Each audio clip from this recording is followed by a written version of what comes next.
A graça e a paz do Senhor Jesus Cristo, irmãos. Amém? E nós estaremos lendo no Evangelho do Senhor Jesus Cristo, escrito pelo apóstolo João, no capítulo 4.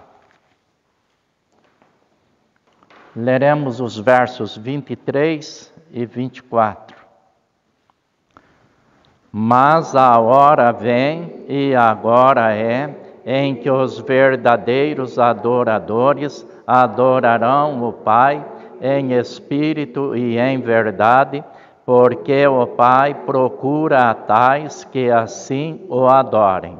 Deus é espírito, e importam que os que o adorem em espírito e em verdade. Amém? Que Deus esteja nos abençoando nesta meditação da sua bendita palavra. E a verdadeira adoração é o tema para a nossa meditação. Nós lembramos os irmãos que a adoração a Deus é o nosso culto, é especialmente o nosso culto evangélico. É o momento quando nós expressamos a Deus a nossa gratidão, palavras de louvores a Deus, de admiração, elogios que nós fazemos a Deus, exaltando a sua santidade, o seu poder criador, enfim, todos os atributos do seu bendito caráter. Tudo que Deus é e tudo que Deus faz. Então, são as razões de nós nos reunirmos para adorá-lo na beleza da sua santidade. E Jesus Cristo disse que Deus procura as pessoas, tais pessoas que o adorem em espírito e em verdade. Então, o culto ele deve ser espiritual. O culto deve ser espiritual. Isso significa que o nosso espírito, os irmãos observando a leitura bíblica, entendem que a Bíblia está dizendo, adorarão o Pai em espírito. E espírito aqui com letra minúscula significa o nosso ser. Nós somos seres espirituais. Não podemos esquecer isso. O que me faz pessoa não é apenas o meu intelecto, não é apenas a minha parte psíquica, mas muito mais aquilo que saiu de Deus. O sopro do fôlego da vida. No grego a palavra pneuma, que significa espírito, sopro. Saiu de Deus, é isto que me faz pessoa. Por isso que a Bíblia diz que nós fomos criados à imagem e semelhança de Deus, no aspecto espiritual. Então, adorar a Deus em espírito significa nosso espírito em comunhão com o Espírito Santo de Deus. É uma intimidade que nós temos com o Espírito Santo de Deus, e o Espírito Santo de Deus nos qualifica para nós adorarmos ao Senhor Deus Todo-Poderoso em espírito e em verdade. Ele nos qualifica, ele nos ensina, ele nos orienta.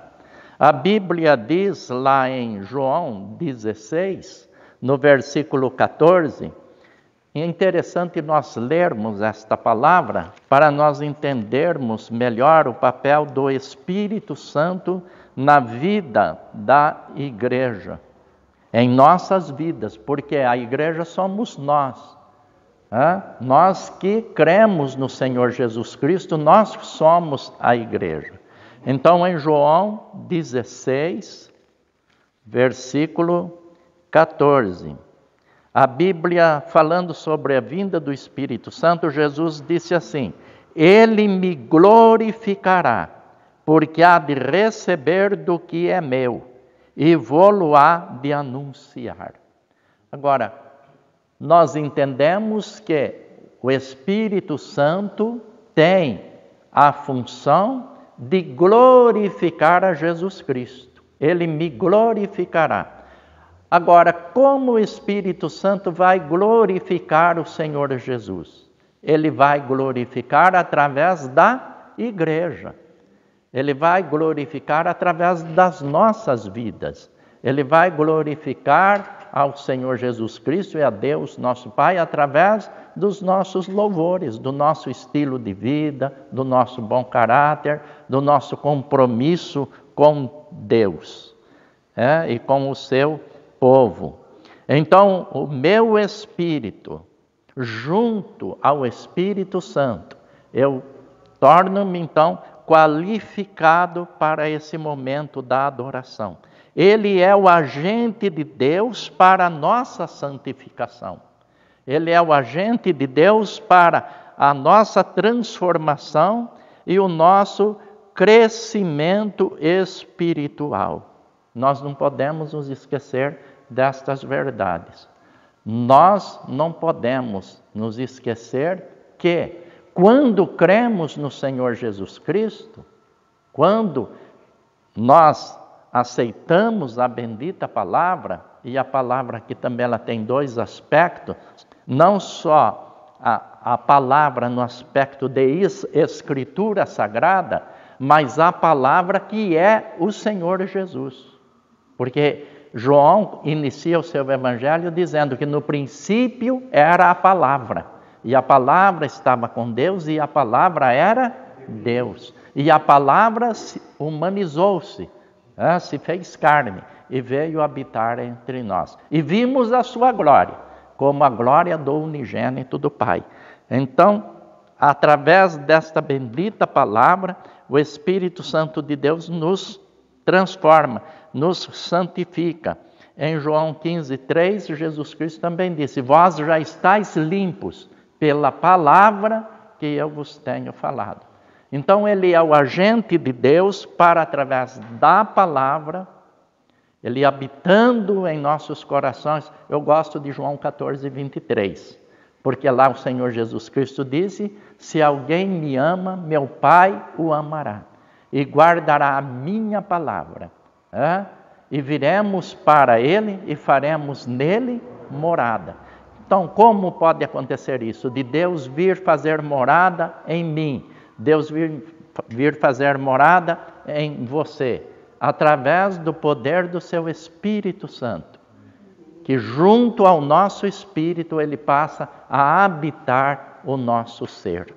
E aí Jesus então disse esta palavra maravilhosa, que Deus está procurando pessoas que adorem a Deus em espírito e em verdade. Como nós já dissemos, a mulher da cidade de Sicar, lá em Samaria, ela estava em dúvida.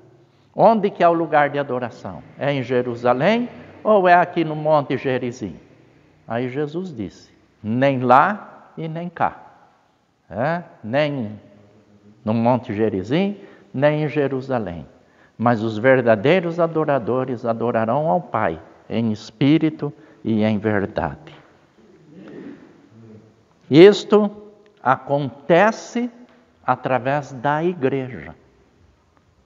Irmãos, nós temos vivido um tempo que tem se valorizado pouco a igreja. Mas nós precisamos ter consciência que a igreja está na terra porque Jesus disse: eu edificarei a minha igreja. E a partir do momento que eu opto por estar fora da igreja, não permanecer na igreja, não perseverar na igreja, eu estou me levantando contra o edificador da igreja. Porque se Jesus é o edificador da igreja e eu tomo uma posição de estar fora da igreja, não cooperando com a igreja, e quando eu digo igreja, é o grupo de pessoas salvas por Jesus. Porque é neste grupo de pessoas salvas por Jesus que o Espírito Santo de Deus trabalha. Quando o Espírito Santo desceu sobre a igreja, quando ele veio na igreja em Jerusalém, no dia de Pentecostes, é porque aqueles salvos por Cristo estavam reunidos, estavam em comunhão, estavam em oração. No livro de Atos, no capítulo 1 e capítulo 2, nós lemos esta verdade. Então, querer estar fora do grupo e dizer que é da igreja, tem algo disfuncional aí. Tem algo que não está funcionando bem. Tem algo que está faltando. A compreensão não é correta. Eu não preciso estar lá para fazer parte da igreja. Eu posso estar aqui. Os irmãos imaginam, se os apóstolos, Pedro tivesse ficado em Cafarnaum, o outro em Jope, e o outro em Filipos, e o outro em outra cidade, o Espírito Santo teria descido sobre a igreja? Não havia união, não havia comunhão, não havia aquela obediência ao senhorio de Jesus Cristo. Porque Jesus havia recomendado que eles ficassem em Jerusalém, juntos, até que do alto eles fossem revestidos de poder. E eles estavam, diz a Bíblia, em oração, eles estavam em adoração, eles estavam em comunhão, e por isso o Espírito Santo veio sobre a igreja. E em nenhum lugar da história nós lemos que o Espírito Santo tenha saído, deixado a igreja. Ao contrário, é Ele que permanece na igreja. E enquanto a igreja estiver na terra, Ele está aqui. Aí o apóstolo Paulo, escrevendo aos Tessalonicenses, diz que há um que agora resiste o surgimento de um falso profeta. Até que do meio este que resiste seja tirado. E este que resiste ainda é a presença do Espírito Santo em nós, através da igreja, cumprindo então a adoração. Então, qual é a função da igreja? A função da igreja está aqui, de uma maneira embutida nesse texto.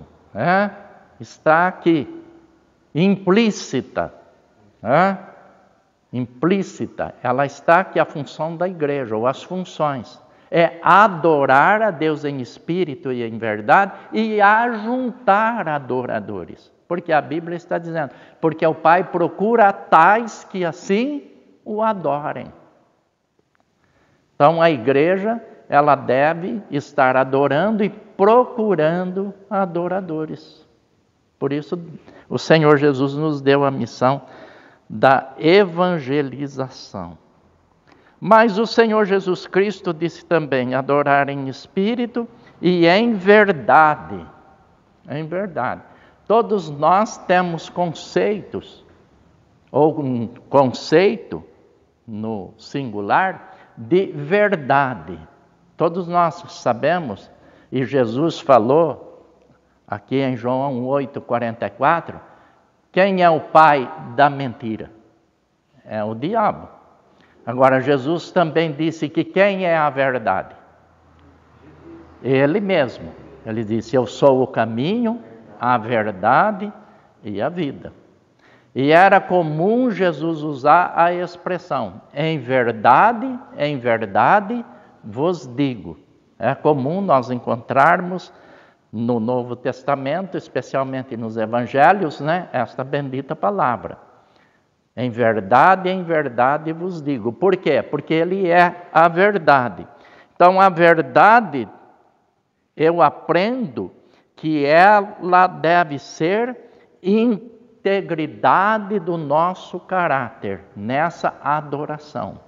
Deve haver, então, sinceridade, inteireza de alma, do nosso compromisso com o Senhor.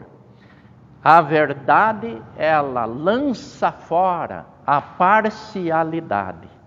Deus, Ele nos deu a lei.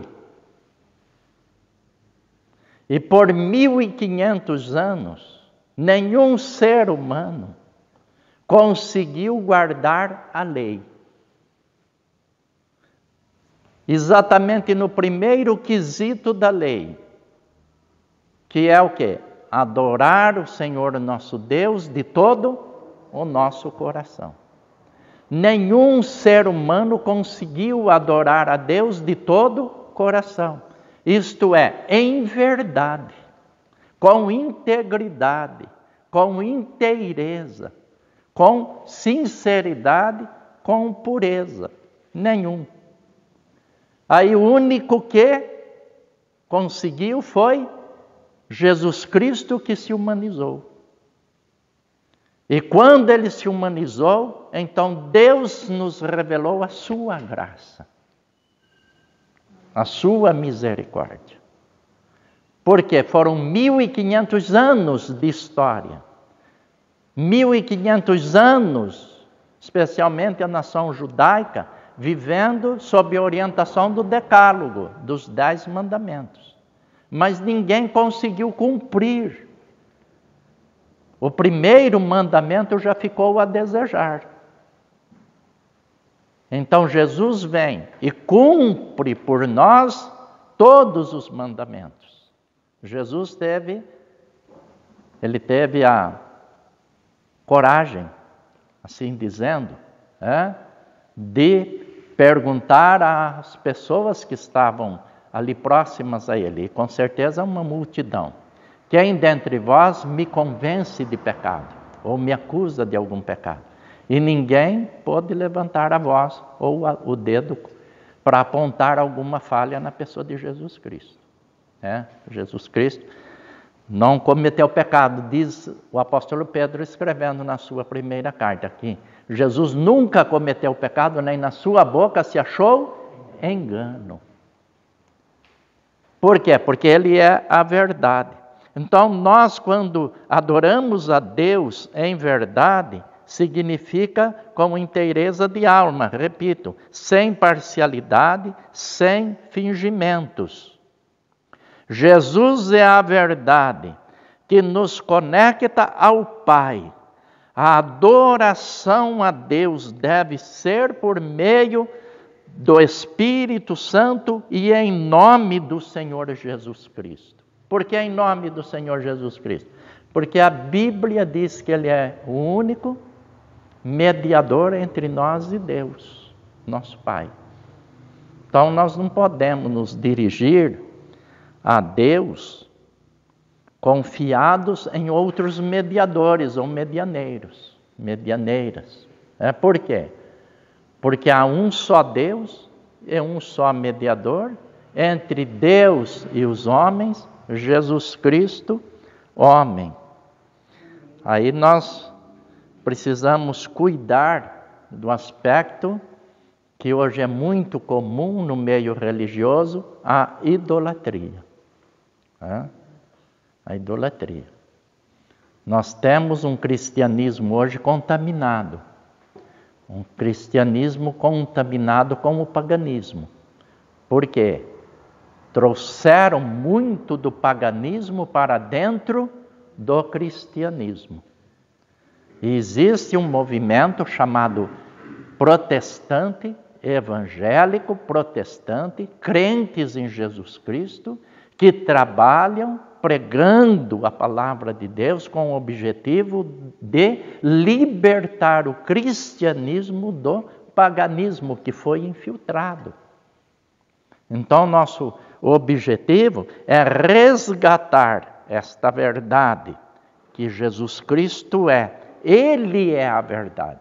Quando diz, então, adorar a Deus em espírito e em verdade, com todo o nosso ser, lembrando que Jesus Cristo é a verdade eterna. Jesus é a verdade que nos conecta. Ele é o único mediador. Como nós, então, vamos participar do culto? Como estamos participando do culto? Como devemos participar do culto? Então, a nossa participação no culto, na verdadeira adoração, deve ser uma experiência de alegria, de bem-estar, de enlevo espiritual, emocional, mas ao mesmo tempo racional. O culto apenas emotivo, ele nos leva além.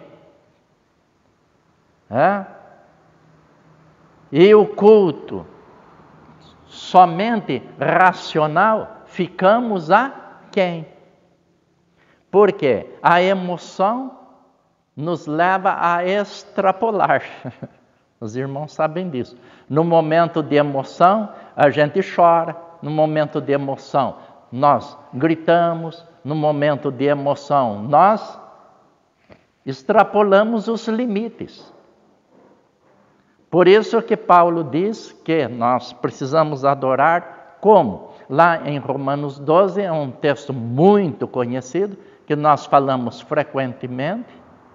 A palavra de Deus é clara ali, quando o apóstolo ensinando a igreja, os cristãos de Roma, ele faz aqui uma petição, ele roga, ele suplica, rogo-vos, pois, irmãos, pela compaixão de Deus, que apresenteis os vossos corpos em sacrifício vivo, santo e agradável a Deus, que é o vosso culto racional. E não vos conformeis com este mundo, mas transformai-vos pela renovação do vosso entendimento, para que experimenteis qual seja a boa, agradável e perfeita vontade de Deus. Então, o nosso culto deve ser como um sacrifício vivo. O sacrifício em Israel era um sacrifício morto. Por quê? A ovelha, o cordeiro, era sacrificado, era posto sobre o altar e ali era oferecido a Deus. Agora, Paulo está dizendo que nós devemos apresentar o nosso corpo em sacrifício vivo.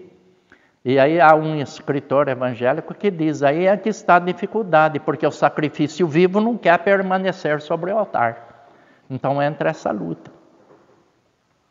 Mas é assim que nós devemos adorar a Deus, como um sacrifício vivo, que fica sobre o altar, mas de maneira inteligente, um culto racional, o culto inteligente. Ao mesmo tempo que nós pensamos em Jesus crucificado, e isso mexe com as nossas emoções, nós precisamos também oferecer um culto a Deus inteligente, conforme ensinado no texto bíblico. Deus é por excelência, não podemos nos esquecer. Sempre que nós chegamos para o culto, nós não podemos nos esquecer que Deus é, por excelência, o espectador. Ele é o espectador. Às vezes nós queremos um culto que nos agrade. Então chegamos, sentamos e observamos a liturgia. Já expliquei para os irmãos um dia desses o que significa liturgia, que é o desenvolvimento do culto.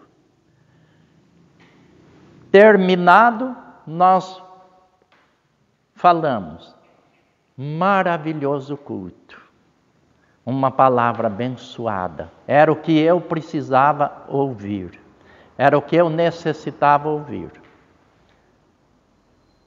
Mas dependendo do que ouvimos, não era isso que eu desejava ouvir. Não era isso que eu queria ouvir.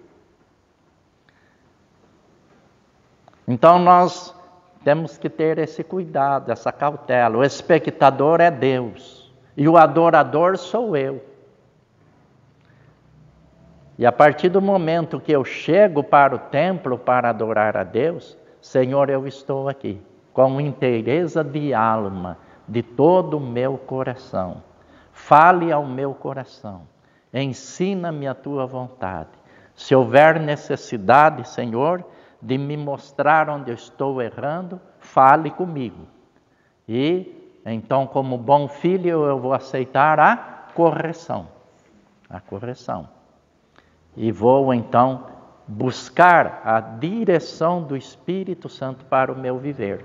Porque junto ao meu espírito, o Espírito Santo vai me direcionando. Ele vai me ensinando. E eu vou crescendo no conhecimento de Deus. Como vamos a um evento? É importante pensar nisso. Como vamos a um evento onde estarão presentes pessoas importantes. O culto é um evento de comunhão com Deus, de adoração. E como temos nos dirigido para o momento do culto a Deus. O culto, eu tenho dito, não começa aqui. Começa lá no nosso lar. Quando saímos de casa, já saímos com espírito de adoração, de louvor a Deus. Que Deus, pois, possa ter nos ensinado e que nós possamos ter aprendido mais um pouquinho da sua bendita palavra. Amém? Então, vamos orar? Vamos agradecer a Deus. Senhor, nós te agradecemos, ó Deus, de todo o nosso coração, porque a tua palavra nos ensina a te adorarmos em espírito e em verdade, Senhor. Ó Deus, ajuda-nos, esclarece-nos através da ação do teu Espírito Santo, porque é Ele que nos ensina, é Ele que nos guia, é Ele que junto ao nosso espírito dá para nós toda a orientação. Pai querido, cuida da tua igreja, tenha misericórdia da tua igreja. Abençoe, ó Deus, o teu povo, aqui e em todos os lugares da terra. Nós oramos, Senhor, confiados na tua palavra, nas tuas promessas. No santo nome de Jesus. Amém, meu Deus. Amém.